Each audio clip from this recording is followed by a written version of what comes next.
নমস্কার বন্ধুরা, রান্নাঘর থেকে আবার একটা রেসিপি নিয়ে চলে এসেছি। আজকে বানাবো এই যে নারকেল দিয়ে বাঁধাকপি। তা প্রথমে আমি হাফমালা নারকেল কুড়ে নিয়েছি, আর এখানে ছোটো ছোটো পিস করে আলু কেটে খুব ভালো করে ধুয়ে রেখেছি। আর এখানে বাঁধাকপি নিয়েছি, দেখুন এভাবে কেটে রেখেছি, দিয়ে খুব ভালো করে ধুয়ে রেখেছি। আর এখানে হাফ বাটি টমেটো পেস্ট করে রেখেছি। তা একটা কড়াই বসিয়েছি, কড়াইয়ে সর্ষে তেল দেবো।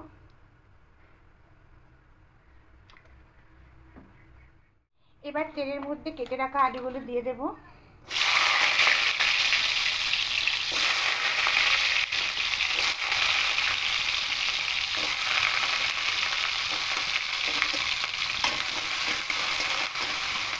আলুগুলো হালকা লাল লাল করে ভেজে নেব। আলুগুলো ভাজা হয়ে গেছে, দেখুন হালকা লাল লাল হয়ে গেছে। এবার আলুগুলোকে তুলে নেব।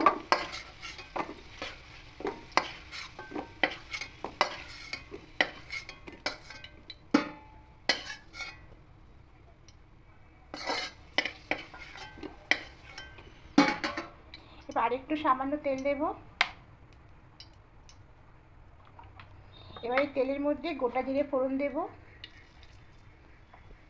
দুটো তেজপাতা দেব,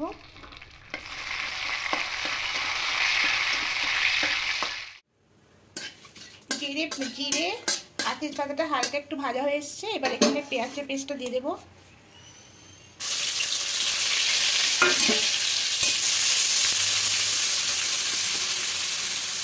আদা রসুনের পেস্টটা দেবো।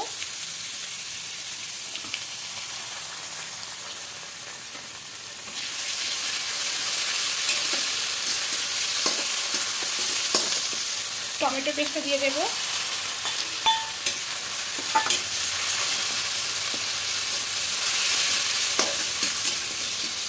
এখানে বাকি যে মশলা রেখেছিলাম, ধনে গুঁড়ো, জিরে গুঁড়ো, লঙ্কা গুঁড়ো আর হলুদ গুঁড়ো, এটাও দিয়ে দেবো।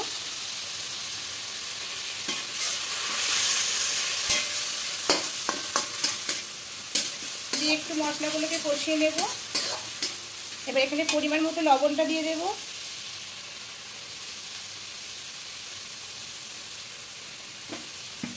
দিয়ে খুব ভালো করে মশলাগুলো একটু কষিয়ে নেব। ভেজে রাখা আলুগুলো দিয়ে দেবো, দিয়ে মশলার সঙ্গে মাখিয়ে নেব। এবার কেটে রাখা যে বাঁধাকপিগুলো, এটাও দিয়ে দেবো। খুব ভালো করে মিশিয়ে নেব।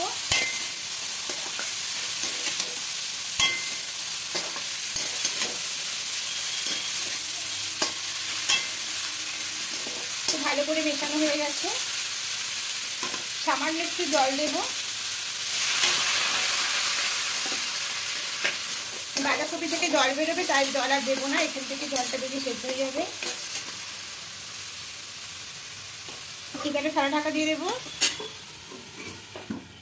দিয়ে মিডিয়াম ফ্লেমে এটা রেখে এবার ঢাকাটা খুলে নেব।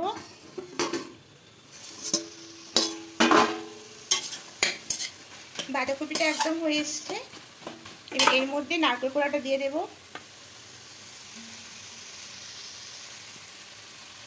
নারকেল কোড়া দিয়ে আরো ভালো করে একটু মিশিয়ে নেব।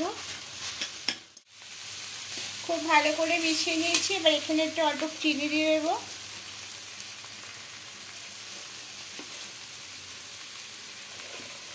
এবার চিনি দিয়ে খুব ভালো করে মিশিয়ে নেব। মিশিয়ে নিয়ে এবার এটাকে নামিয়ে নেব।